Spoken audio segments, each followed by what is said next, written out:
말씀 읽겠습니다. 우리 에베소서 4장 2절로 4절까지 말씀입니다.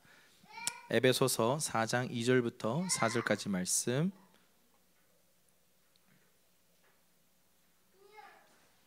시작. 모든 겸손과 온유로 하고 오래 참음으로 사랑 가운데서 서로 용납하고 평안에 매는 줄로 성령이 하나 되게 하신 것을 힘써 지키라. 몸이 하나요 성령도 한 분이시니 이와 같이 너희가 부르심의 한 소망 안에서 부르심을 받았느니라.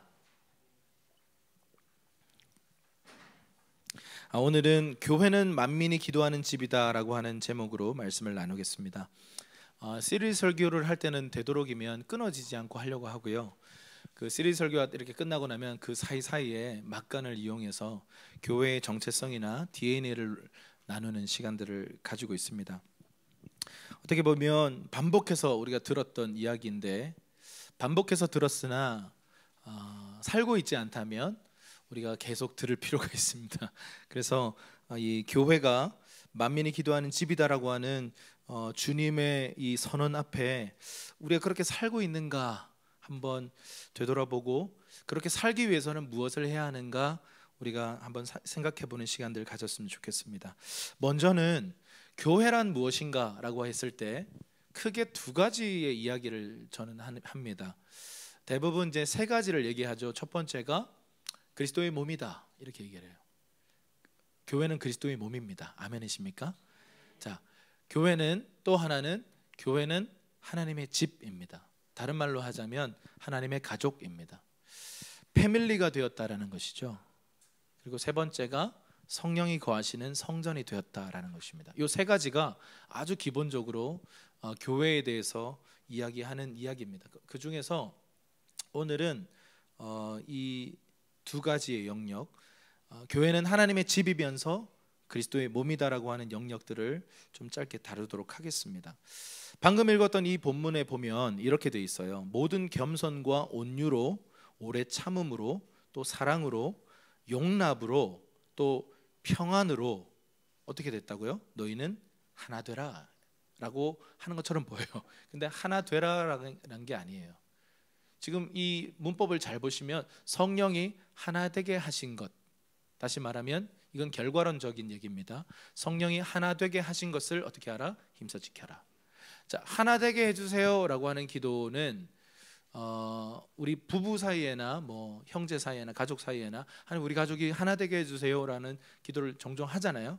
근데 이 기도는 어떻게 보면 조금 잘못된 접근일 수 있습니다. 성경의 선언은 뭐냐면 너희는 이미 하나다.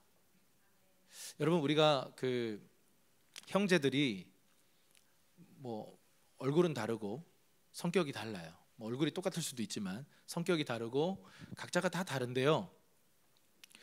재밌게도 하나 되기 위해서 뭐 밥도 먹고 하나 되기 위해서 뭔가 여행도 가고 그렇게 하잖아요.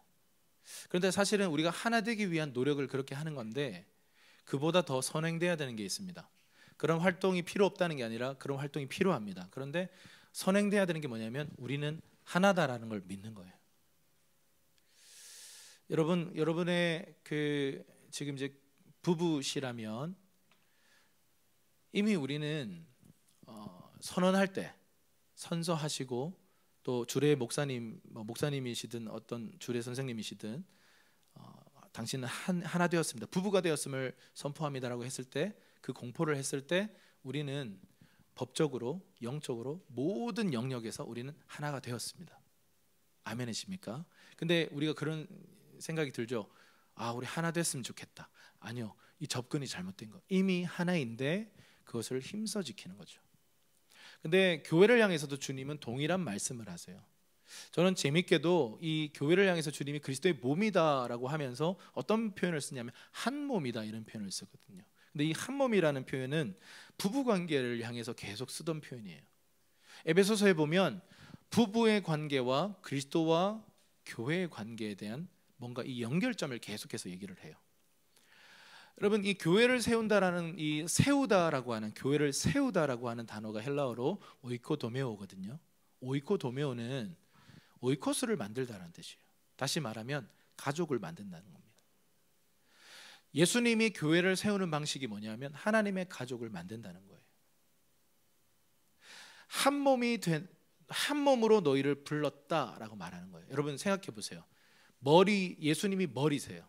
그분은 헤드십이세요. 그런데 헤드이기만 한 거예요. 손발 역할을 하지 않기로 결정한 거예요. 손발 온 지체를 우리에게 맡겨주신 거예요.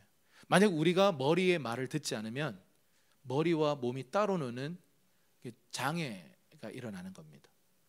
머리가 지시해서 균형을 잡고, 머리가 지시해서 숨을 쉬고, 머리가 지시해서 건강한 삶을 살아가게 만들잖아요. 그런데 머리의 지시를 따르지 않는 손과 발이 될 수 있는 위험성을 안고도 교회를 세우시고는 나의 몸이다, 그리고 너희끼리도 한 몸으로 부르심을 받았다, 이렇게 얘기를 하는 거예요.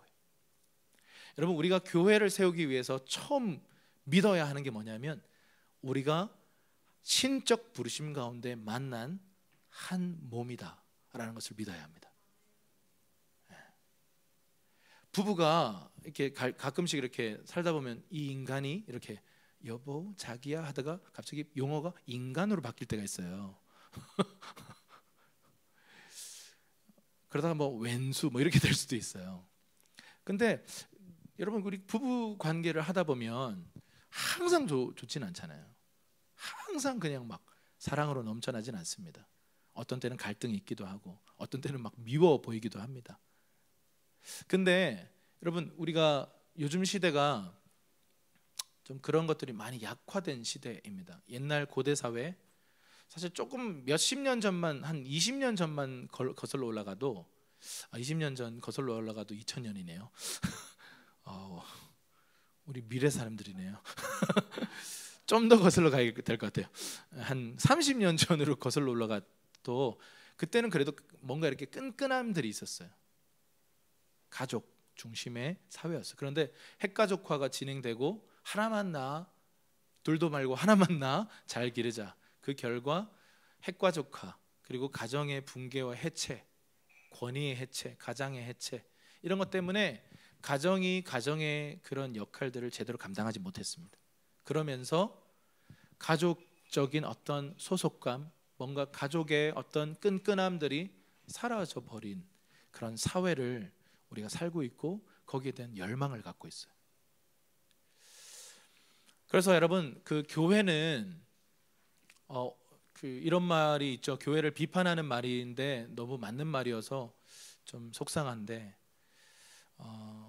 기독교가 이스라엘에 있을 때는 운동이었다가 로마로 갔을 때는 제도가 되었고, 유럽으로 가서는 문화가 되었고, 아메리카 대륙으로 넘어가서는 기업이 되었고, 한국으로 와서는 대기업이 되었다는 말이 있어요. 근데 그 말에 아무도 반박할 수가 없어요. 여러분, 기업들이 앞다퉈서 이렇게 경쟁하잖아요. 뭐 하기 위해서? 수익을 창출하기 위해서 이 소비자들을 어떻게든 유혹해야 돼요. 제가 광고 홍보학과 전공이거든요. 카피라이팅이라고 아십니까? 돈을 벌기 위한 그냥 몸부림이에요. 근데 돈을 어떻게 효과적으로 사람들을 끌어모을까에 대한 얘기예요. 여러분, 육회상계 통쾌라는 메가패스 기억하세요? 옛날 사람이네. 옛날에 그게 고등학생이 카피라이팅 대회에 이렇게 내가지고 1등한 거예요. 지금 현재는 어떻게 되는지 몰라요. 그때 당시에 바로 그냥 CEO가 돼버렸습니다. 그거 육회상계 통쾌 이거 만들었다가 그냥 완전 대박 인생이 됐습니다. 광고는요, 제가 좀 허무하더라고요.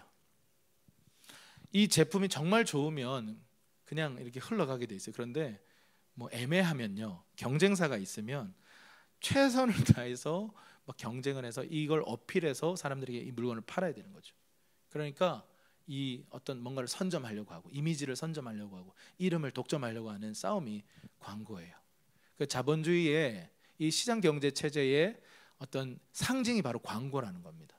그러니까 여러분, TV 틀면 광고 엄청 나오잖아요. 요즘 들어서 중간에 막 끊어서 막 나와요.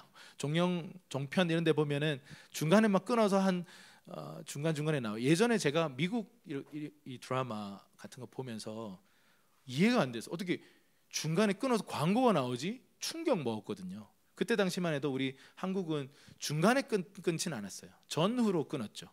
근데 요즘 한국 보세요. 계속 끊어요. OCN 내는데 보면 계속 끊어요. 그래서 못 봐요. 뭔가 이렇게 광고를 통해서 사람들을 이렇게 끌어모으려고 해요. 근데 어쩌면 오늘날의 교회가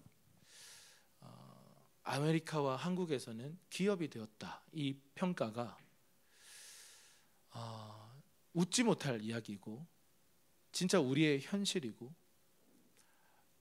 더 많은 성도를 끌어모으기 위한 어떤 홍보와 광고와 어떤 서비스를 제공하는 그런 형태의 교회의 모습들이 있습니다. 뭐 비단 어떤 큰 대형 교회를 제가 지금 비난하고 싶은 마음이 있어서 그 말씀드린 게 아니라 그냥 교회라고 하는 그 정의를 생각해 볼 때 뭔가가 다른 것에 우리가 좀 많이 집중하고 있는 거죠. 무엇을? 사람을 많이 모으는 것이 교회를 성공하는 것, 좋은 교회인 것처럼 생각하고 있다라는 것입니다. 오늘 참 공교롭게도 아주 소박한 인원이 모였습니다. 뭔가 이러면 우리 안에 어떤 생각이 드냐면 힘이 안 난다. 네, 힘이 좀 안 나죠. 아니면 뭔가 우리 교회가 힘들어지고 있는 것 같다, 이런 생각이 듭니다. 여러분, 숫자가 주는 효과가 분명히 있습니다. 저도 뭐 많은 사람들 앞에서 이렇게 사역을 하는 경험들이 있는데 사람 많으면 좋아요. 일단 찬양과 경배 시간은 참 좋아요. 뭔가 이렇게 같이 대중들과 이렇게 막 뭔가를 주고받으면서 아주 뜨거운, 그래서 좀 덜 뜨거운 사람도 같이 휩쓸릴 수 있는 좋은 플랫폼이긴 해요. 그런데 그 모든 것을 부정하는 것은 아니지만 사람을 많이 모으는 것이 교회인 것처럼 우리가 착각할 수 있다라는 것이죠. 여러분, 교회는요 가족을 만드는 거예요. 그래서 힘들어요. 부부 관계를 처음 사랑으로 콩깍지 씌워져 가지고 사람들이 이렇게 결혼을 해서 한 몸을 살다 보면 굉장히 힘들어요. 어느 순간 전문 용어로 현타라는 게 와요. 이 인간이 이런 인간이었나라는 생각이 들어요. 나 속았다. 이거 물려야 되겠다. 뭐 별의별 생각이 다 듭니다. 뭐 나는 이제 끝났다. 뭐 이런 생각들. 비단 우리가 뭐 직장에 취업을 해도요, 내 직속 상사가, 이것도 전문 용어인데, 또라이면 우리 깊은 절망감을 느껴요. 이제 끝났다. 나는 이제 직장생활 끝났구나. 자, 우리 남자들은 군대 가면 내 바로 위 한 해 선배가 진짜 이상한 사람이면 그 군생활은 정말 힘들어요. 제가 그랬습니다. 제 아버지 군번이라고 하는 1년 선배를 아버지 군번이라고 그러는데, 그분의 그 별명이 뭐냐면 이등병 킬러예요. 치사한 거죠. 이등병만 괴롭혀. 근데 천주교 군중이었어. 뭔가 이렇게 막 너무 괴롭히는 거죠. 그래서 제 군생활이 힘들었어요. 근데 하나님이 역전의 하나님이시잖아요. 제가 그분보다 더 일찍 제대하는 놀라운 역사가 일어났습니다. 제대하는 날 잊지 못해요. 제 얼굴을 쳐다보질 못해요. 뭔가 두려움에 떨더라고. 나이가 나랑 같거든요. 근데 그렇게 괴롭혀요. 그때 참 이제 하나님이 이렇게 갚아주시는구나 그러면서 진짜 감사했던 기억이 있습니다. 여러분, 우리가 정말 알아야 합니다. 부부가 갈등이 있어도 우리는 이미 한 몸이라는 사실을 알아야 합니다. 부모님과 갈등이 있어도 우리는 이미 하나인 것을 알아야 됩니다. 형제들과 살아가면서 갈등은 있을 수 있으나 여러분, 이미 하나라는 사실을 우리는 부인해서는 안 됩니다. 그것을 믿어야 합니다. 교회도 마찬가지. 하나 되려고 노력합시다. 여러분, 뭐 서로를 챙깁시다. 그보다 먼저 해야 될 일이 있어요. 한 몸임을 믿으십시오 라는 거예요. 한 몸인 것을 인정하십시오. 인식하십시오. 내 지체가 아프면 나도 같이 아파진다는 것을 인식하십시오. 이렇게 이기적이고 개인화된 이 세상 속에서 한 몸의 부르심이 얼마나 비효율적이에요. 얼마나 말도 안 되는 거예요. 내가 왜? 저 사람이 힘든 거지 나랑 무슨 상관이야? 여러분, 공동체로 부름받은 것은 굉장히 불리한 거예요. 그러면서 여러분, 공동체 안에 하나님 숨겨두신 비밀한 것들을 경험할 수 있는 특권을 받는 겁니다. 부부로 사는 거 어떻게 보면요, 솔로일 때보다 불편한 게 있습니다. 혼자 결정해도 안 되고, 뭘까요? 밥도 2인분 시켜야 되고, 혼자 2인분, 할렐루야. 그럴 수도 있죠. 네, 그런데 불편해요. 같이 이렇게 저도 처음에 딱 결혼하고 아침에 눈을 떠니까 이거 뭐지? 이렇게 옆에 누가 있어서 좀 어색한 거죠. 이게 싫다가 아니라 이게 옆에 없던 사람이 있으니까 뭔가 이게 뭐랄까요? 긍정적인 면에서의 불편함인 거죠. 불편했다는 건 아닙니다. 근데 여러분, 이러한 함께라고 하는 가치가 사라진 세상 속에서 주님이 교회를 향해서 여전히 너희는 나의 몸이다. 그리고 너희는 한 몸이고 지체의 관계다.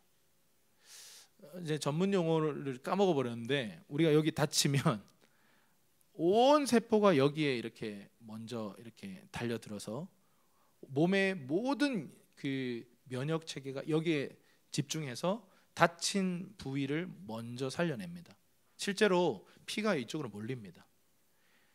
이게 참 초자연적이에요. 우리 몸이 진짜 초자연적이에요. 우리의 몸이 굉장히 놀라워요. 신비한 몸이에요.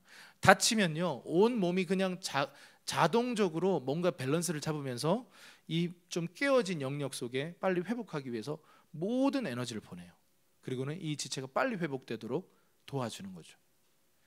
여러분, 우리가 한 지체가 이제 아프고 힘들면요, 교회 전체가 아프고 힘들 수밖에 없다는 사실을 알아야 돼요. 우리는 그 비효율로의 어떤 부르심을 받은 거예요. 여러분, 생각해 보세요. 나 혼자 사역하는 게 어떻게 보면 편할 수 있어요. 그런데 동역자들과 함께 하는 것이 어떤 경우에서는 불편할 수 있습니다. 함께 합의해야 되고, 함께 소통해야 되고, 함께 협업해야 돼요. 그러나 여러분, 함께 가면요 더 멀리 갈 수가 있어요. 그런데 혼자 가면요 가다가 좀 지쳐버려요. 부부도 마찬가지예요. 혼자 이렇게 뭔가를 처리하면 빨리 하고 뭔가 효과적일 것 같지만요, 함께 가기 시작하면 시너지가 일어납니다. 서로에게서 막 에너지가 나와서요, 서로를 세워주고 서로를 용기를 붙들어주고. 그래서 여러분, 얼마나 어떤 면에서 우리를 비효율로 부르시는 거예요. 비효율을 향해서 계속 부르시는 거예요. 하나가 되어라. 너희는 한 몸이다. 서로 사랑해라. 교회를 이야기할 때 이 한 몸으로 부르신 그 하나님의 그 부르심 앞에서 저희가 한 몸이 되었다라는 것을 인식하고 믿고 받아들일 때 교회가 그리스도의 몸으로 일어날 수 있습니다. 우리 옆 사람에게 그냥 말하지 말고 우리 한번 선포해 주십시오. 그리스도 안에서 우리는 한 몸입니다. 한번 얘기해 주시죠. 아멘. 네. 이 믿음이 필요하다라는 것입니다. 자, 오늘 조금 집중하고 싶은 내용은 이제 이 다음 내용부터인데, 한번 따라합시다. 만민이 기도하는 집. 만민이 기도하는 집. 이것을 이렇게 표현할 수 있습니다. 기도하는 선교적 제자 공동체라고 말할 수 있습니다. 이게 결국은 이제 우리 교회의 핵심 교회론 DNA이지만 결국 이것이 이제 성경이 말하는 교회의 모습입니다. 자, 마가복음 11장 17절 함께 읽겠습니다. 마가복음 11장 17절 시작. 이에 가르쳐 이르시되 기록된 바 내 집은 만민이 기도하는 집이라 칭함을 받으리라 하지 아니하였느냐. 너희는 강도의 소굴을 만들었도다 하시매. 자, 이 솔로몬 성전, 그리고 이제 그 이후에 헤롯이 재건했던 헤롯 성전, 이 그 성전 안에 당시에 무슨 일이 있었길래 예수님이 이렇게 화가 나셔서 너희가 강도의 소굴을 만들었다라고 비판하셨을까요? 여러분, 그 예배 드리러 오는 사람들이 어떻게 해야 했습니까? 재물을 잡아서 와야 했어요. 집에서 길리운 흠없는 재물을 골라다가 그 재물을 데리고 아무 흠 없는 채를 보존하면서 와야 돼요. 근데 그게 너무 비효율 아닙니까? 중간에 이렇게 오다가 나뭇가지에 긁히면 흠이 생겼죠. 그럼 다시 돌아가야 돼요. 다른 흠 없는 소를 또 골라야 돼. 만약에 집이 서울이고 이 성전이 대구면 어떡할까요? 그걸 데리고 몇 개월을 걸어야 돼요. 몇 개월까지는 아니죠. 얼마나 걸어야 되죠? 어쨌든 오래 많이 걸어야 돼요. 이 비유를 어떻게 당시 사람들이 해결했냐면, 그냥 성전 안에다가 시장을 만들자. 그래서 재물도 팔고 환전도 해주고, 야, 이거 진짜 편하다, 아이디어 좋다. 그래가지고 옳다구나, 성전 안에 공간이 없는데 어떡하지? 저 공간 비어 있으니까 저기 하자. 거기가 바로 이방인의 뜰이었어요. 이방인의 뜰은 다윗의 기도, 다윗과 하나님 사이에서 다윗의 기도로부터 시작된 거예요. 이방인도 만약에 이 성전에 와서 기도하면 그 기도 들어주십시오. 하나님의 마음, 열방을 향한 하나님의 마음을 이해했던 다윗이 하나님의 마음에 합한 기도를 해서 주님이 이방인의 뜰이라는 성전의 한 귀퉁이를 만들어 주셨어요. 근데 거기에 비어 있어요. 왜 비어 있을까요? 선민 의식 때문에 이방인들과 상종도 안 했습니다. 그러니까 비어 있죠. 하나님의 뜻은 그곳에 이방인 들어올 수 있게 만든 건데 이방인과 상종하지 않는 선민 사상을 갖고 있으니까 너희는 마지막 때에 지옥불의 불쏘시개들이야, 이렇게 생각하니까 이방인과 교류할 일이 없는 거죠. 이방인이 들어올 공간이 없습니다. 그리고는 그 빈 공간에 여기는 비어 있으니까 시장 만들자. 그리고 거기에다가 시장 만들어 놓은 거예요. 주님이 깊은 박침이 있으셨어요. 하나님이 이렇게 쓰라고 만들었는데 자기 마음대로 목적을 바꿔버린 거예요. 하나님이 우리를 인생을 향해 분노하는 포인트가 여기 있어요. 내가 너를 이렇게 창조했는데, 내가 너를 이렇게 불렀는데 그것을 왜곡해버리는 거예요. 방향과 목적을 왜곡해버리는 거죠.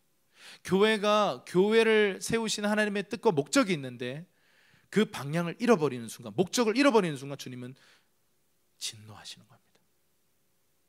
예수님이 여기에 들어가셔서요, 화가 잔뜩 나셨어요. 그 이상 행동을 하세요.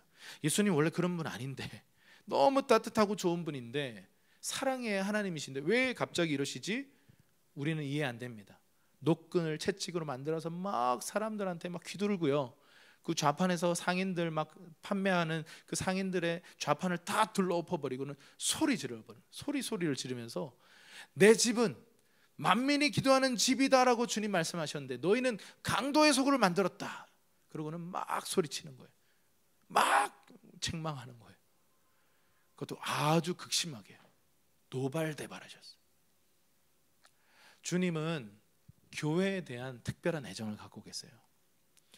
주님은 교회를 주목하여 바라보고 계세요.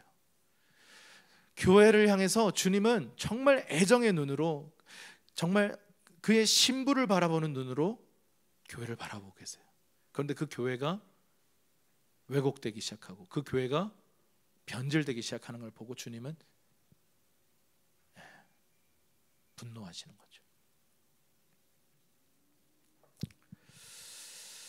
그러면서 주님이 이 너희가 강도의 소굴을 만들었다라고 말하면서 원래 교회, 원래 성전의 부르심은 만민이 기도하는 집이다라고 선언하셨습니다. 이것은 이사야 말씀을 인용한 말씀입니다. 자, 그런데 내 집은 만민이 기도하는 집. 자, 다시 한번 따라할까요? 만민이 기도하는 집. 자, 이 만민 기도하는 집, 요 세 가지의 카테고리가 이렇게 표현이 될 수 있습니다. 좀 띄워주세요. 네, up, in, out 이렇게 표현이 될 수 있어요. up, in, out. 자, 이렇게 생각하시면 돼요. 자, 기도하는, 자, 이 기도하는이라고 하는 게 praying, 뭔가 하나님과 연결되는, 하나님 수직적으로 하나님과 연결되는 영역이에요. 예배와 기도, 뭐 말씀 등등이죠. 자, 그런데 기도하는 뭐라 그랬어요? 기도하는 집이래요. 자, 집이라고 하면 뭘까요? 뭔가 연결되어서 함께 가족으로서 교제하고 서로 사랑하는 것, 그런 걸 뜻하는 거죠. 그리고 요 아웃은 뭘 상징할까요? 만민, 열방, 모든 족속, 세상을 향해 나아가는 선교 또는 구제를 말하는 것입니다.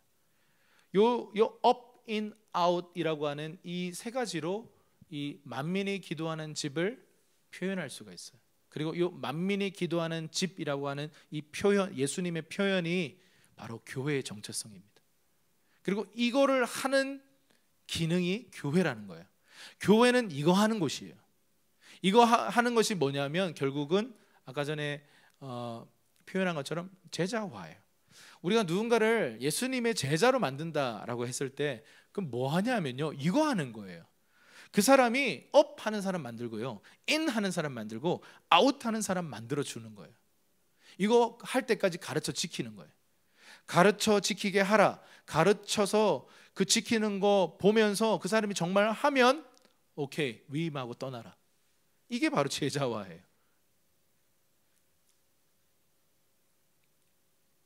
자, 그래서 우리 이 부분에 대해서 좀 하나씩 좀 더 살펴보고 넘어가도록 하겠습니다. 자, 첫 번째, 기도하는 교회, 프레잉 처치에 대해서 한번 좀 살펴볼게요. 요한복음 12장 3절 그리고 5절, 6절 세 구절 우리 큰 목소리로 시작. 마리아는 지극히 비싼 향유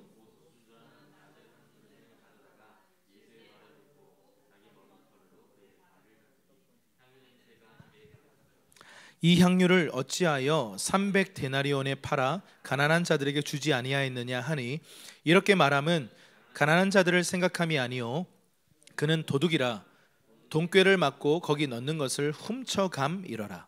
자, 첫 번째, 만민이 기도하는 집이라는 예수님이 교회를 향한 정의를 하셨는데 그 첫 번째가 기도하는이에요. 기도하는.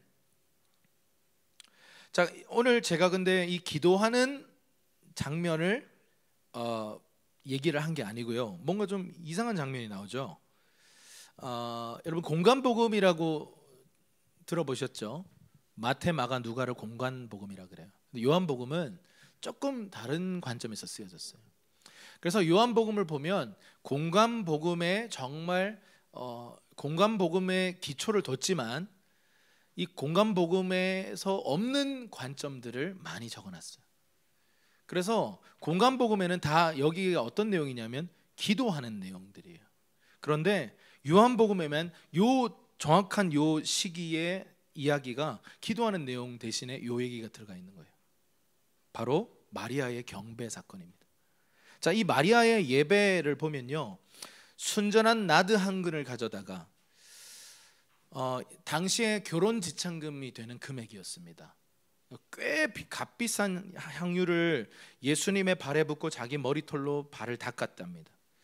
자, 어떻게 보면 이 거룩 엄청난 허비를 한 거예요. 그래서 지금 누가 화를 내냐면 가룟 유다가 화를 내요.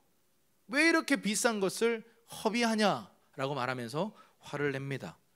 이걸 팔아다가 가난한 자 도왔으면 좋았지 않느냐.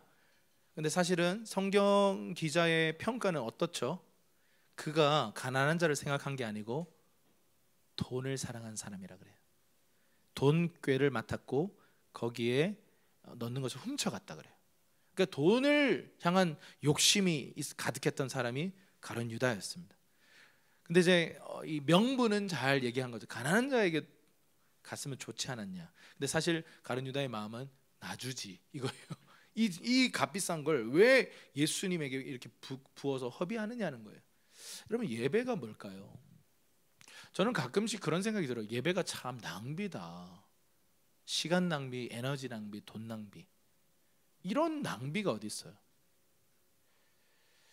여러분, 예배는요 거룩한 낭비예요.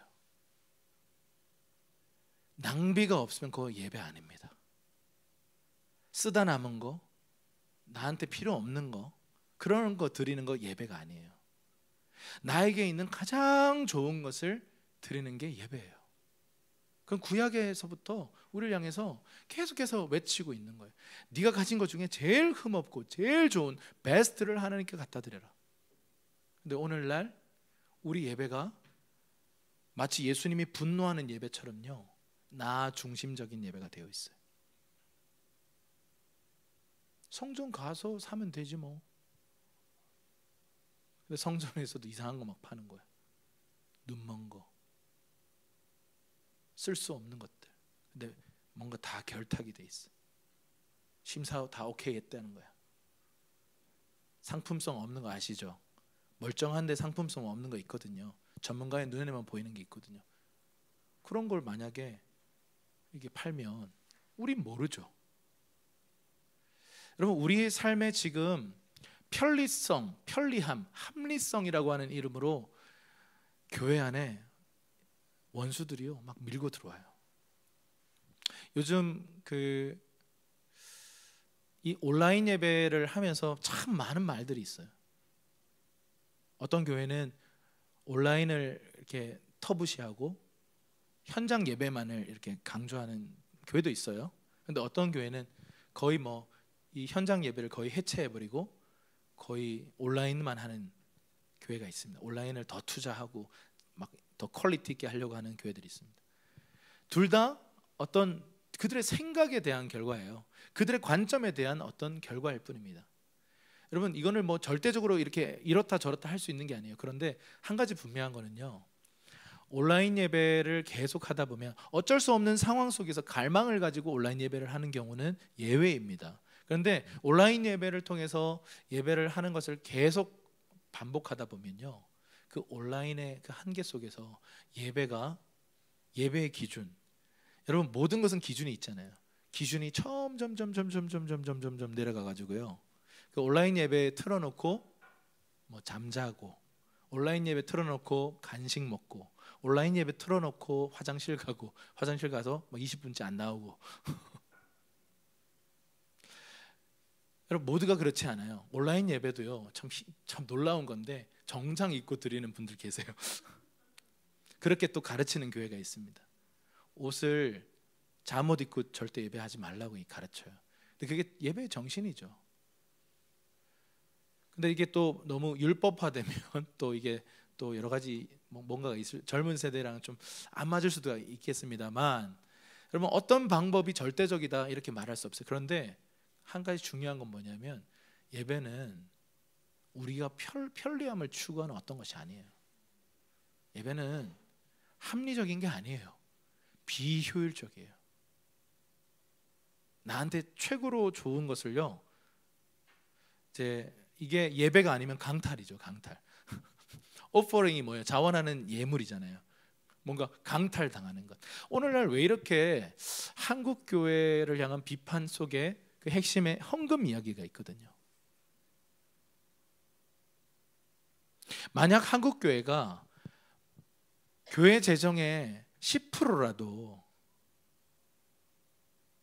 아니 그냥 그보다 좀 더 작게라도 이 세상을 향해서 막 흘려보냈다면, 소외된 이웃들을 향해서 흘려보내고, 굳이 막 이렇게 뛰고 이렇게 막 뭔가 이렇게 우리가 이런 일을 한다라는 어떤 그런 거 아니고, 그냥 조용히 온 한국 교회가 우리의 가진 11조라도, 교회의 11조라도 막 이 세상을 향해서, 가난한 자들 향해서 흘려보냈었다면 이런 말이 나올까요?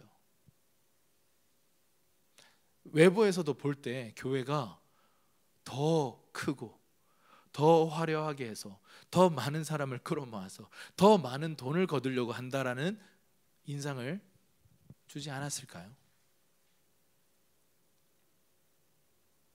이때 당시에 여러분 정말 그 비효율적인 방법으로 이 성전에 와서 자신의 것을 내어드리고 죄를 용서함 받고 하나님과 다시 연결되는 인생으로 살아가는, 다시 말해서 하나님을 향해서 연결되는 그 부르심으로 나아갈 수 있었던 그 세대. 그런데 그냥 강도의 소굴을 만들었다라고 하는 예수님의 질책을 들어버렸습니다. 자, 기도하는 교회의 핵심은 이거예요. 내 향유 옥합을 주님께 드리는 거예요. 예배와 기도를 통해서 나의 가장 소중한 것을 주님께 내어 드리는 이 행위를 통해서 결국은 하나님과 연결될 수 있는 것입니다. 여러분, 이 하나님의 집은요, 예배와 기도라고 하는 이 본질적 방식을 통해서 하나님의 말씀을 따르는 곳이에요. 자, 다시 말씀드립니다. 예배와 기도라고 하는 방식을 통해서 하나님의 말씀을 따르는 곳이에요. 그게 바로 교회예요. 만약 하나님께 묻지 않고 인간적인 효율성과 편리성을 추구하면 결국 강도의 속을 만드는 겁니다. 교회의 1번 바로 기도예요. 자, 우리가 교회를 세우기 위해서 지금까지 왔어요. 이 말을 우리가 이렇게 표현할 수 있습니다. 당신은 지금 기도하고 있습니까? 얼마나 기도하고 있습니까? 얼마나 하나님과 연결된 삶을 살고 계십니까? 이것은 개인적인 차원이기도 하고 또 공동체적인 차원이기도 해요. 우리가 함께 모여서 얼마나 기도하고 있는가. 사도행전의 교회는 날마다 모여 기도했어요. 그들은 직장이 없었을까요? 그들은 생계 문제가 없었을까요? 아니요. 그들 또한 여러 가지 궁핍과 환란이 있었지만 그 속에서도 그들은 모이기를 힘썼고 매일 모여서 기도했대요. 이런 얘기가요, 불편한 얘기예요. 여러분, 저는 이 마지막 때에 이 성경의 진리의 불편한 영역들이 계속해서 선포되어져야 된다고 믿습니다. 제가 보고 싶은 것은 무리가 아니에요. 좋은 서비스를 제공해서 많은 무리를 모으는 게 아니고요, 한 명의 제자가 일어나는 것을 보기 원합니다. 그것의 첫 번째 시작은 기도하는 이에요. 예배와 기도라는 방식 외에는 내가 선택할 수 없습니다. 예배라고 하는 것, 기도라고 하는 것 외에는 다른 것으로는 능력이 나갈 수 없음을 제가 압니다. 이런 사람들요. 그래서 개인적으로 기도하고, 골방에서 기도하고, 가정에서 기도하고, 교회가 모여서 기도하는 거죠. 그래서 우리 한국교회는 이 말씀을 그대로 순종하기로 결정했습니다. 모일 수 있는 시간은 새벽밖에 없는 거죠. 우리 믿음의 선배들이 왜 저렇게까지 기도했을까? 그렇게 기도하지 않으면 교회가 될 수 없어요. 그렇게 기도하지 않으면 교회가 될 수 없어요. 교회를 나이브하게 생각하면 안 됩니다. 교회는 영적 전쟁의 선방에 서 있는 군대예요. 군대가 훈련하지 않고 자기를 관리하지 않고 그냥 뭐 대충 싸우면 되지 뭐. 나 옛날에 람보였어. 전장에서 그냥 가자마자 죽습니다. 여러분, 교회는요, 기도라고 하는 이 생존 방식, 기도라고 하는 라이프 스타일 안으로 들어가지 않으면 교회는 그냥 여기서 세상 흉내 내다가 그냥 끝나는 거예요. 교회는 전혀 다른 방식으로 살아야 돼요. 전혀 다른 길을 걸어야 해요. 그게 바로 기도입니다. 여러분, 얼마나 주님께 묻고 결정하십니까? 아니면 리서치해서 결정하십니까? 주변의 전문가들의 상담을 통해서 결정하십니까? 여러분, 당신이 인생의 중요한 문제들을 선택하고 결정할 때 정말 주님께 묻고 하십니까? 아니면 내 뜻대로, 내 생각대로 내가 수집한 자료를 근거로 선택하십니까? 예배와 기도, 이것은 우리의 생활 방식이에요. 그게 바로 교회라고 하는 것입니다. 두 번째입니다. 한번 따라할까요? 선교적 교회. 자, 이게 교회에게 있어서 선교라고 하는 것은 교회와 뗄 수가 없습니다. 왜냐하면 선교가 교회를 낳았기 때문입니다. 자, 한번 이 말씀 읽도록 하겠습니다. 이사야 56장 7절입니다. 시작. 내가 곧 그들을 나의 성산으로 인도하여 기도하는 내 집에서 그들을 기쁘게 할 것이며 그들의 번제와 희생을 나의 제단에서 기꺼이 받게 되리니 이는 내 집은 만민이 기도하는 집이라 일컬음이 될 것이라. 아멘.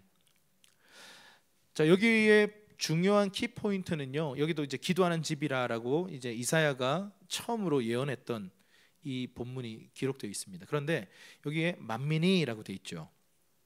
근데 그 앞에 보면 그들을 되어 있죠. 이 그들이 누굴까요? 그 앞구절을 보면 알 수 있는데 혹시 앞구절 있나요? 6절.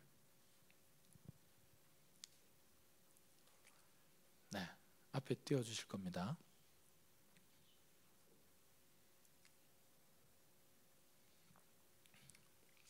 자, 한번 읽어볼게요. 시작. 또 여호와와 연합하여 그를 섬기며 여호와의 이름을 사랑하며 그의 종이 되며 안식일을 지켜 더럽히지 아니하며 나의 언약을 굳게 지키는, 네, 자, 그들을 누구를 상징 말해요? 이방인들을 얘기합니다. 자, 유대인 말고 모든 종족을 이방인이라고 하죠. 왜냐하면 이게 유대인들에게 쓰여진 유대인의 책이니까요. 근데 이 이방인들 안에서 어떤 무브먼트가 일어난답니다. 이사야가 그걸 예언한 거예요. 만민들이 뭐 한다고요? All nations, 그들이 일어나서 뭐 한다고요? 주님의 성산으로 올라간답니다. 그리고 거기를 기도하는 내 집이라고 주님이 표현하세요. 성산으로 올라가서요, 기도하는 내 집. 이게 이제 다윗이 텐트를 만들었던 그 시온산이죠. 그 성산입니다. 그리고 그들이 와서 기쁘게 된답니다. 여러분, 막 제사를 드리고 예배를 하게 된답니다. 그래서 내 집이 이런 이름을 갖게 될 것이다. 만민이 기도하는 집이라는 이름을 갖게 될 것이다. 자, 여러분, 이 얘기는 뭐냐면 어떤 때가 되면, 여러분, 이 구약 시대 이사야 시대는요 완전 그냥 선민 사상으로 가득했던 시대 아닙니까? 이스라엘이 중심이 됐던 시대 아닙니까? 그런데 그 시대에 어떤 얘기를 하냐면 이방인들이 주님의 산에 올라오게 될 거다. 주님의 집에 들어오게 될 거다. 그리고 거기서 기쁘게 될 거고 예배하게 될 거다. 그래서 내 집은 만민이 기도하는 집이라는 이름을 갖게 될 거야 라는 거예요. 여러분, 교회가 세워진 이유가 뭘까요? 하나님과 연결되기 위해서? 예, 맞아요. 근데 연결되어야 하는 이유는 또 뭘까요? 결국은 이거예요. 열방을 향해 가는 겁니다. 선교가 교회를 낳았어요. 선교라고 하는 것이요, 출발되면서, 이거 누가 하세요? 선교 누가 해요? 선교사님이 합니까? 선교 하나님이 하는 거거든요. 사도행전부터 보면, 아니 그냥 구약에서부터 보면요, 하나님이 온 세상을 향해 선교하세요. 그러다가 그 하나님의 선교의 무브먼트 속에서 태어난 게 뭐예요? 교회예요. 그래서 사도행전 1장 8절에 처음부터 교회를 향한 하나님의 비전이 적혀 있는데, 땅 끝으로 가게 될 거야. 성령의 권능을 받고 너희는 내 증인이 돼서 땅 끝으로 가게 될 거야 라고 주님 교회를 향해서 말씀을 하셨습니다. 교회는요 처음부터 선교적 부르심을 갖고 태어났어요. 선교라고 하는 더 큰 카테고리 안에 교회가 들어왔어요. 여러분, 교회 안에 한 부서가 선교팀이 아니에요. 하나님의 선교에 교회가 그냥 합류하게 된 거예요. 교회가 선교 안 해도요 하나님 선교하십니다. 내가 선교 안 해도요 또 다른 누군가를 일으키셔서 선교하실 거예요. 우리 단체가 선교하지 않아도요 하나님은 신실하게 다른 단체들을 일으키셔서 선교하게 하실 겁니다. 그런데 교회가 지어진 원래 목적이 뭐예요? 선교예요. 복음을 전하는 겁니다. 여러분, 복음을 전하고 계십니까? 내가 복음을 전하고 있지 않다면 내가 교회를 세우고 있지 않는 거예요. 내가 교회가 되고 있지 않는 겁니다. 예배와 기도가 멈춰져 있다면 내가 교회가 아닌 거예요.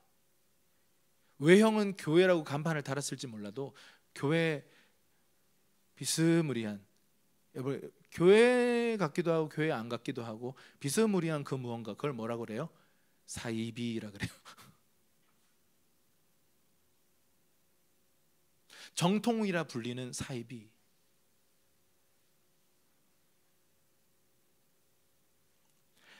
여러분, 오늘 이 말씀이 우리를 불편하게 했으면 좋겠어요. 여러분 마음을 불편하게 흔들었으면 좋겠어요. 여러분, 진리는 때론 우리를 즐겁게 합니다. 때론 우리를 격려해요. 때론 우리를 막 자극해서 뭔가 우리를 위로합니다. 그런데 많은 경우 진리는 우리를요 흔들어 놔요. 정신 차려. 진리를 알면 우리가 자유가 와요. 나를 묶고 있었던 것들을, 내가 못 보고 있었던 묶임이요 진리를 알 때 풀어져요. 아멘이십니까? 여러분, 실제로 우리 한국이 전쟁을 경험했잖아요. 많은 이런 케이스들이 있는데 전쟁이 이제 끝이 났는데 그 한 마을의 사람들이 두려움 때문에 동굴에 들어가서 이제 숨어서 지내는데 전쟁 끝났어요 라고 하는 소식을 들었어요. 이게 복음이잖아요. 굿뉴스잖아요. 근데 어떤 사람들은 와 하면서 나가고요, 일부의 소수의 사람들은요 그 말을 안 믿는 거예요. 안 나가는 거예요. 진리를 알지니 진리가 너희를 자유케 하리라는 말씀은 이 말입니다. 주가 다스리신다, 왕이 통치하신다, 이제 새로운 하나님의 세계가 왔다, 그러니 회개하고 그 세계 안으로 들어와라 그랬는데 우와 이러면서 많은 사람들이 크리스천이라고 하는 이름으로 불리면서 하나님 나라를 경험했어요. 그런데 또 많은 사람들이 헐 뭔 소리야, 너나 들어가 라고 믿지 않았어요. 약속의 땅이 눈앞에 있고 광야를 지나서 이제 약속의 땅으로 들어가고 이제 뭔가 하나님이 주실 땅을 취해야 되는 시즌인데 안악 자손이 살고 있네, 우리보다 더 센 족속이 살고 있네, 큰일 났네. 하나님의 약속의 말씀이 분명히 있는데도 우린 못해, 우린 메뚜기야, 우린 패배할 거야, 차라리 애굽으로 돌아가자 라고 하는 말을 하는 거죠. 여러분, 진리를 알면요 하나님의 말씀은 능력이 있고 살아있어서요 모든 없는 것을 있는 것으로 만들어 버리시는 분이십니다. 그래서 믿음의 사람들이 없는 데 있다 그래요. 그러니까 이상한 사람으로 평가받죠. 없는 데 있는 것으로 자꾸 불러요. 100살 할머니한테 아이를 하나도 못 낳은 100살 할머니, 자 경수가 다 끊어졌습니다. 이제 태가 없어요. 의학적으로 불가능해요. 그런데 사례에서 사라라고 부르는 거예요. 자, 사례는 무슨 뜻이냐면 나의 공주라는 뜻이에요. 예뻤어요. 근데 사라는 무슨 뜻이냐면 열방의 엄마라는 뜻이에요. 자, 애 하나도 못 낳는데 예언적으로 부르기 시작하는 거예요. 왜요? 말씀을 따라서 말을 바꾼 거예요. 여러분, 믿음의 말, 믿음의 어떤 태도, 믿음의 행동, 여러분 믿음은 항상 말과 행동과 태도로 이어지게 돼 있거든요. 그래서 사라를 향해서 믿음으로 열방의 어머니라고 부르기 시작했어요. 얼마 지나지 않아 100살 할머니가 아이를 낳아요. 이 놀라운 광경을 우리는 다 봤습니다. 여러분, 우리가 이 선교적 교회라고 했을 때 여러분 나중에 우리 교회가 좀 더 탄탄해지면 선교하겠습니다, 제가 좀 더 신앙적으로 성숙하면 복음 전하겠습니다 가 아니에요. 지금부터 수도꼭지를 열어놔야 됩니다. 수도꼭지 잠궜을 때 날씨 추워지면 어떻게 돼요? 동파합니다. 터져버립니다. 흐르게 해야 돼요. 이 복음의 강물을 흐르게 해야 합니다. 그게 교회라고요. 어떤 교회든, 자립된 교회든 미자립된 교회든 교회라면 복음을 전파해야 합니다. 하나님과 연결되기 위해 기도와 예배를 해야 되고 말씀을 들어야 되고요, 그리고 복음을 전해야 돼요.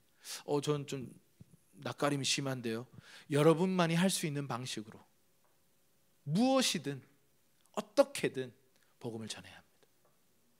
아멘이십니까? 그래서 여러분이 믿지 않는 가정의 가족일 수 있고요, 여러분이 계속 만나는데 계속 만나고 있는 그 불신자들일 수 있고, 그들에게 저들이 받아들이든 받아들이지 않든 성령의 인도함을 구하면서 그들을 위해 기도하고 정말 때가 딱 되었을 때 지혜롭게 소망에 관한 이유를 딱 말하는 거죠. 선교적 교회로 주님은 교회를 부르셨습니다. 그래서 여러분 사도행전 1장 8절 한번 읽어볼게요. 시작. 오직 성령이 너희에게 임하시면 너희가 권능을 받고 예루살렘과 온 유대와 사마리아와 땅끝까지 이르러 내 증인이 되리라. 주님이 교회를 향해서 이렇게 말씀하셨습니다. 우리가 이 가는 삶의 방식, 보냄을 받아 가는 삶의 방식을 가지고 여러분 어딘가에 우리가 눌러 앉아 있는 사람들이 아니에요. 우리는 나그네입니다. 저 본향을 향해서요, 우리 그 철로 역정 보셨나요?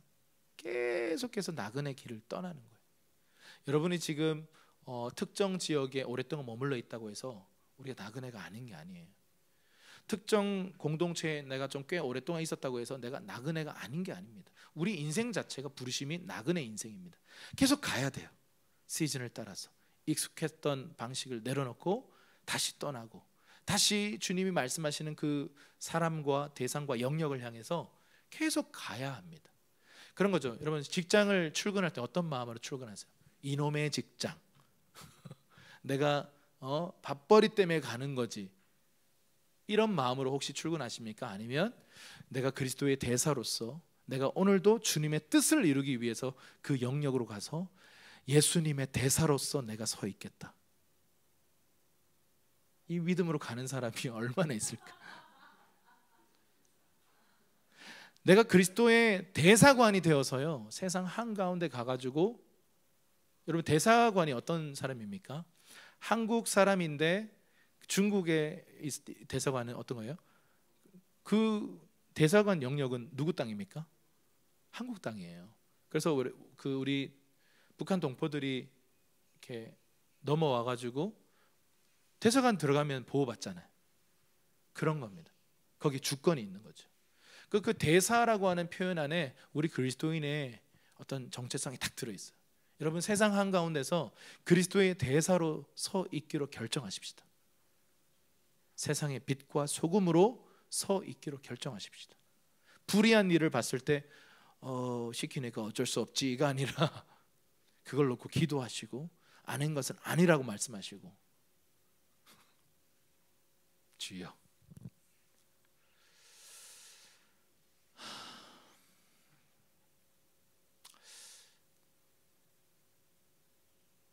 억대 연봉을 받는 한 그 청년의 얘기를 제가 들었어요. 불과 몇 지지난달인가 있었던 일입니다. 그 젊은 나이에 그때 회사에 이사가 됐어요. 그러니까 이제 억대 연봉이죠. 그래서 다 성공했다고 다들 막 박수치고, 그리고 또 신실했어요. 신실한 크리스천이었어요. 교회에서도 정말 잘 섬기고. 근데 이분이 어느 날 그 담당 목사님한테 전화해가지고 저 회사 그만뒀습니다. 깜짝 놀라가지고, 이게 가끔씩 잘리는 사람들이 있어가지고 근데 잘리기엔 너무 높은데 너 무슨 일이냐 했더니 얘기를 하는데, 제가 이사니까 제가 많은 그냥 직원이면 안 해도 될 일을 해야 한다라고 말하면서 가지 않고 싶은 곳에 계속 가야 하고, 그런 술집이라든지, 근데 그냥 일반 술집도 아니고 제가 보기 싫은 그런 것들로 가득한 그런 술집에 따라가야 되고, 죄의 문화 속에 같이 들어가서 죄를 짓지는 않지만 앉아 있어야 되고, 가끔씩 거짓말도 해야 되고, 자기 직급이 그렇다는 거예요. 자기 업무가 그거라는 거예요. 왜냐하면 그런 CEO들끼리 이렇게 상대하다 보니까 자기 그 역할을 해야 된다는 거예요. 그게 갈등이다가 그 형제가 이 제자와 훈련을 받고 있었어요. 사표를 던져버린 거예요.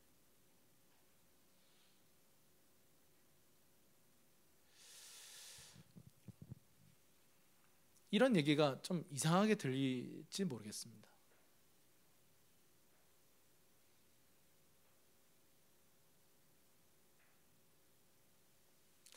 오늘날 예수님이라고 하는 가치 때문에 직장을 내려놨다. 예수님이라고 하는 가치 때문에 내가 받을 수 있는 혜택을 내려놨다. 이런 얘기를 듣기가 참 어려운 시대인 것 같습니다.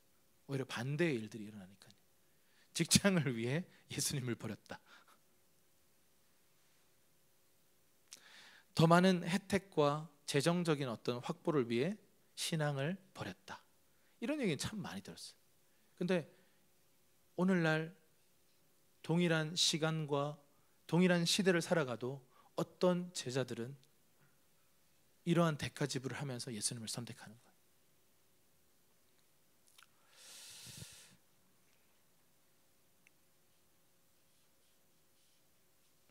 네, 세 번째, 오이코스 공동체 한번 따라합시다. 오이코스 공동체. 오이코스라는 말이 집이라는 뜻이라 그랬어요. 그리고 가족이라는 뜻이라고 했습니다. 자, 사도행전 2장 46절 47절입니다. 시작. 날마다 마음을 같이하여 성전에 모이기를 힘쓰고 집에서 떡을 떼며 기쁨과 순전한 마음으로 음식을 먹고 하나님을 찬미하며 또 온 백성에게 칭송을 받으니 주께서 구원받은 사람들을 날마다 더하게 하시니라. 자, 선교적 교회로서 나아가서 복음을 전하고 나서 뭐 하냐 하면요, 이게 이 제자화라고 하는 것이 이 세 가지 영역이 막 이렇게 신비하게 돌아가는 건데요. 날마다 마음을 같이 했대요. 그 포인트는 마음을 같이 할 수 있겠는가예요. 마음을 같이 할 수 있겠는가. 성전에 뭐 매일 모였다, 이거는 이제 방법론이에요. 전략일 뿐입니다. 근데 마음을 같이 했다. 집에서 떡을 떼어 먹었다. 기쁨과 순전한 마음을 음식을 나눠 먹었다. 그러니까 이게 라이프 스타일, 삶을 공유하기 시작한 거예요. 같이 먹고 같이 시간을 보내고 결국은 그걸 통해서 마음이 합해졌다는 거예요. 한 마음이 되었다는 거예요. 한 마음이 되었다. 공산주의 아닙니다.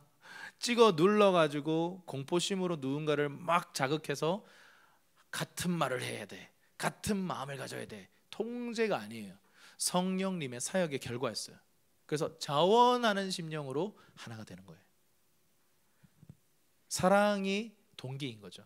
여러분, 부부가 한 마음이 된다라고 했을 때 두 가지 케이스가 있습니다. 서로를 정말 사랑해서 하나 되는 경우가 있고요, 또 어떤 경우는 한쪽이 통제하는 거예요. 서로를 한쪽이 이렇게 조종하는 거예요. 그러면 뭔가 이렇게 통제당해서 한 마음인 것처럼 보이는데 그건 진짜 한 마음이 아니에요. 언젠가는 확 돌아섭니다. 여러분, 이 오이코스 공동체로 우리는 부름을 받았다라는 것입니다. 자, 예수님께서 사도를 세우신, 제자를 세우신 이유를 마가복음 3절을 이렇게 말하고 있어요. 한번 읽어볼게요. 시작. 이에 12를 세우셨으니 이는 자기와 함께 있게 하시고 또 보내사 전도도 하며 귀신을 내쫓는 권능도 가지게 하려 하심이라. 아멘. 한번 따라할까요? 자기와 함께 있게 하시려고. 예수님이 제자를 세우신 첫 번째 이유가 뭐예요? 같이 있게 하려고, 같이 시간 보내게 하기 위해서 제자를 세우셨답니다. 그리고 전도도 하고, 그리고 귀신도 내어쫓는 권능을 주게 하기 위해서 주님은 제자를 세우셨다. 자, 제자 사역, 제자화에 있어서 가장 중요한 게 뭐냐면 시간을 보내는 거예요. 시간 같이 보내는 거예요. 그리고 나서 사역, 그리고 나서 권능, 그리고 나서 전도. 그래서 여러분, 우리가 이 교회가 된다라는 것은요, 기도와 예배와 말씀의 삶으로 주님과 연결되는 거예요. 그리고 선교적 교회가 되어서 아웃, 뭔가 세상을 향해 가야 하는 겁니다. 그런데 이 오이코스가 되기로 결정해야 되는 거예요. 가족이 되기로 같이 시간을 보내는 거예요. 가족은 같이 시간을 보내는 사람들이에요. 같이 일하는 사람들은 동료고 뭔가 동력자예요. 그런데 가족은요, 아무것도 안 해도 돼요. 그냥 같이 머물면 돼요. 요즘 저희가 이사하고 나서 그런 시간을 좀 가지려고 해요. 와서 머물렀다 가라. 그러니까 잘 머물더라고요. 물론 아직 못 온 사람들도 있겠지만 거의 다 왔네요. 거의 놀다 가세요. 그게 가족이에요. 뭔가 용건이 있어서 만나는 게 아니고 그냥 만나는 거예요. 그 만나서 마음을 같이 하는 거예요. 같이 밥 먹고 마음을 같이 하는 거예요. 교회가 이 세 가지의 밸런스, 다시 그 그림 한번 띄워주실래요? 이 세 가지의 밸런스를 건강하게 세워가는 거예요. 건강하게 이렇게. 여러분은 지금 어디에 있습니까? 자, 여기가 정말 최고의 밸런스 지점입니다. 이런 분은 아무도 없을 겁니다. 우리는 어쩔 수 없이 연약하기 때문에 쏠립니다. 이렇게 이런데 그냥 사람만 좋아서 예배와 기도는 안 하고 그냥 관계만 하십니까? 어떤 사람은 일만 하세요? 사역만 하세요? 많은 사역자들이 이 상태에 있습니다. 번아웃이 찾아와요. 어떤 사람들이 이렇게 있고요. 관계는 없이 주님과만 관계하고 사역만 하고 있고, 어떤 사람들은 사역은 없고 관계만 하고 주님과만 관계하는 거예요. 그러니까 이게 사람들마다 이게 다 달라요. 어떤 사람들 이렇게 얘기하더군요. 저는 여기 안에서만 생각했는데 어떤 사람 저는 여기 있는데요 이렇게 얘기하더라고요. 저는 여기 있는데요. 여러분 지금 어디쯤 밸런스를 잡고 있겠어요? 자, 그러면 이제 사람을 변화시키는 것, 사람이 변화되는 것을 제자화라고 부르는데 이 제자화는 어떻게 할 수 있는가 한번 좀 살펴보도록 하겠습니다. 자, 그리스도적인 사고방식이 있습니다. 그리스도적인 사고방식은 뭐냐면 지식을 넣어주면 사람은 변화될 거야 라고 생각하는 겁니다. 이게 이제 그리스도적인 사고방식인데 예수님이 보여주신 방식은 이것과 좀 달라요. 이 방식이에요. 지식을 넣어주면 변화될 것이다. 이게 그리스적인 거고 헬라적인 거고요. 히브리적인 사고방식은 뭐냐면 지식을 가진 사람과 관계할 때 변화된다는 거예요. 그래서 우리 좀 아시아권에 이게 좀 강해요. 도제 관계라고 불러요. 스승과 제자라고 불러요. 선생님과 학생이라는 개념보다는 스승과 제자라는 개념이 아직도 우리에게는 좀 강해요. 내 제자들 이렇게 얘기해요. 결국 제자라고 하는 말은요 학생과 달라요. 학생은 그냥 그 정보를 전달받은 사람들이에요. 그런데 제자는 어떤 사람들이냐면 그 정보를 전달해 주는 사람과 관계 맺은 사람들이에요. 결국은요 사람이 변화되는 것은 딱 하나예요. 모델을 봐야 돼요. 우리 아이들 여러분은 지금 이 2020년도 지금 이 순간 현재를 살고 있는 여러분들은 누군가의 제자와의 결과예요. 당신이 본 그대로 지금 서 있는 거예요. 그것이 아버지일 수 있고 여러분이 만났던 영적 리더일 수 있고 친구일 수도 있고 어떤 여러분이 동경하던 어떤 누군가일 수도 있어요. 근데 여러분 사실 우리에게 진정한 변화를 주는 것은요 나와 관계 맺은 그 사람이에요. 근데 그게 부정적인 변화도 가져다 줍니다. 나는 지금 지난 20 몇 년, 30 몇 년 동안 누군가에 의해서 제자화 되어서 지금 내가 이렇게 형성되어 있는 거예요. 많은 부분이 부모님입니다. 그리고 많은 부분이 여러분이 오랫동안 훈련받고 섬겼던 어떤 단체 그런 리더일 겁니다. 참 신기하게 어떤 단체에 가보면요 그 단체에 색깔이 있어요. 그리고 그 리더십이랑 너무 비슷한 생각과 그런 말과 행동들을 하는 사람들이 있어요. 그게 제자화예요. 제가 어제 그 엘리베이션 철치 그 영상을 좀 이렇게 봤는데 처음 보던 예배 인도자예요. 참 재밌는 친구네. 참 좋다라고 했는데 그 말투, 행동, 심지어 노래 가사까지 담임 목사더라고요. 근데 알고 봤더니 같이 곡을 썼더라고요. 그러니까 뭔가 그게 보여요. 이 제자구나. 그 스티븐 퍼틱의 제자구나. 딱 보여요. 예배 인도하는 방식, 모든 제스처, 모든 게 다 그 영향을 받은 거예요. 그게 나쁜 것만이 아닙니다. 근데 그것이 만약에 예수님을 닮는 방향으로 누군가에게 영향을 주고 변화를 줬다면 그게 바로 제자화인 거죠. 그래서 집단마다 다 스타일이 다 달라요. 베델 가면 막 이러고 자매님들은 다 이러더라고요. 막 이렇게 탬버린도 없는데 손에 뭔가 탬버린 치는 것처럼 이러더라고요. 다 스타일이 달라. 그게 바로 제자화인 것이에요. 마태복음 28장 19절에서 20절 말씀 함께 읽겠습니다. 시작. 그러므로 너희는 가서 모든 민족을 제자로 삼아 아버지와 아들과 성령의 이름으로 세례를 베풀고 내가 너희에게 분부한 모든 것을 가르쳐 지키게 하라. 볼지어다 내가 세상 끝날까지 너희와 항상 함께 있으리라 하시니라. 아멘.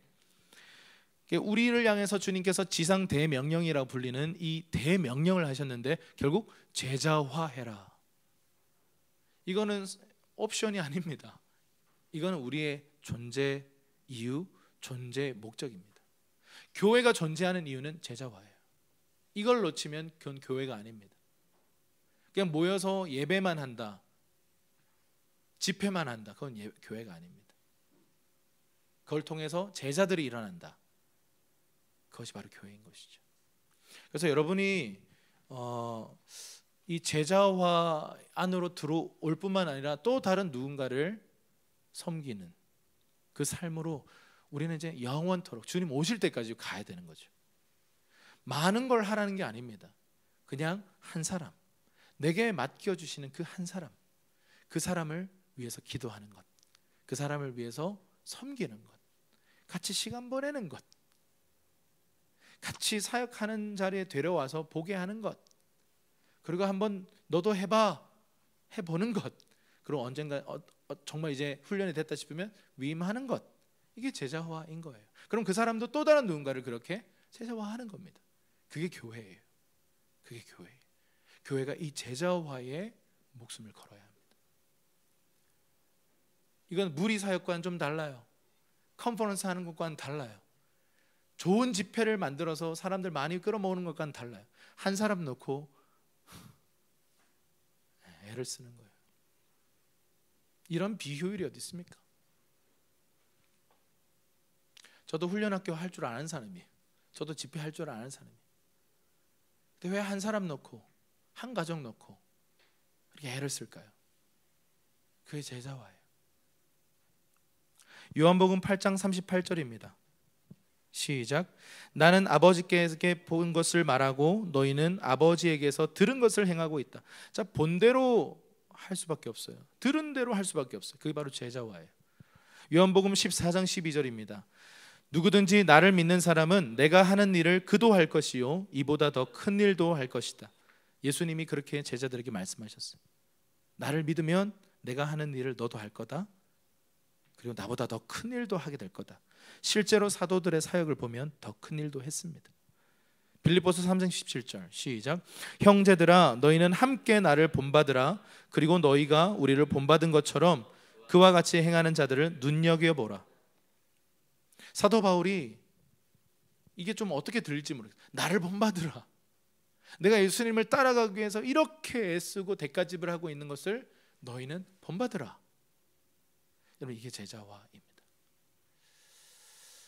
오늘날 왜 이렇게 교회가 제자를 만들어내는 것이 힘든가? 세상과 예수님 사이에서 왜 세상을 선택할 수밖에 없는 무리들로 가득한가?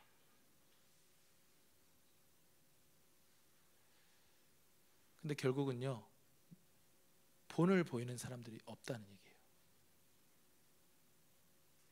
1차적으로는 저 같은 사역자들이 문제이죠. 본을 보이지 못해서요. 본을 보이고 그게 막 사람들에게 보여지면 당연히 제자들이 일어날 수밖에 없어요. 또 다른 제자들을 낳고 또 다른 제자들을 세우고, 어느 순간 본을 보이지 않고 시스템 안에서 그냥 정보를 전달하는 선생과 학생의 사이가 되어가는 것 같아요. 그런데 교회는요, 본을 보이는 선배들, 본을 보이는 브리스길라와 아굴라 같은 그런 부부, 사도 바울과 같이 자신의 삶을 정말 완전히 깨어서 산 제물로 하나님께 막 희생해서 드리는 그런 사도, 그에 못지않게 브리스길라 아굴라도 헌신했어요. 사도 바울과 동행하면서 그 부부들의 모습,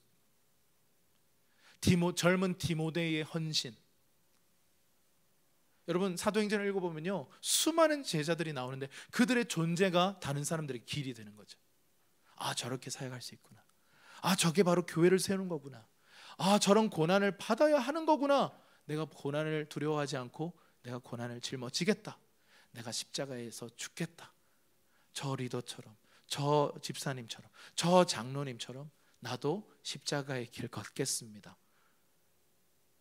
이런 본을 보이는 사람이 점점 사라지는 겁니다. 관계가 느슨해지고 진짜 기업 비슷하게 나이스하게 돌아가, 각자 역할 맡은 것 열심히 하면 되잖아요. 삶을 터치하지 마세요. 내 사고방식을 터치하지 마세요.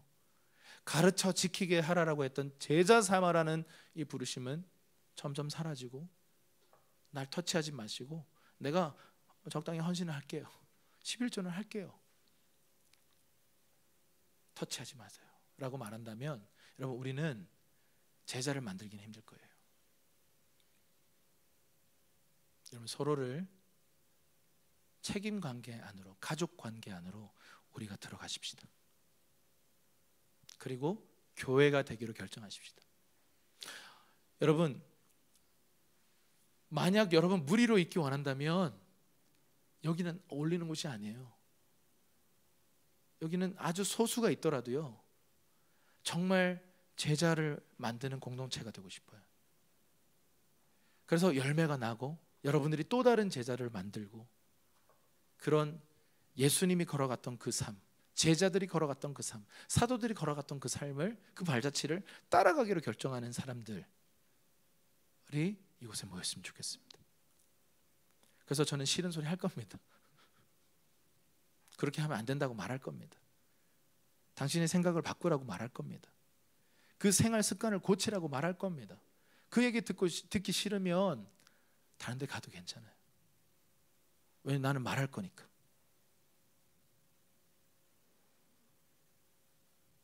제자가 됩시다. 그거 외에는 해답 없어요. 한국교회 제자들이, 진짜 제자들이 출현하는 거 외에는 여러분 해답 없습니다. 저부터 회개합니다. 제가 더 본을 보이겠습니다. 제가 더 겸손하게 예수님의 제자로서 제가 더 헌신해서 걸어가겠습니다. 그리고 여러분들 저와 함께 가십시다. 제자가 되십시다. 무리의 자리에, 편안한 자리에서 일어나서요, 제자로 들어가십시다. 힘들 거예요. 전쟁이 있을 겁니다. 왜 내가 이렇게 해야 되지? 여러분, 그 길이 영광의 길이라는 사실을 여러분 반드시 알게 되는 날이 올 겁니다. 함께 기도하겠습니다.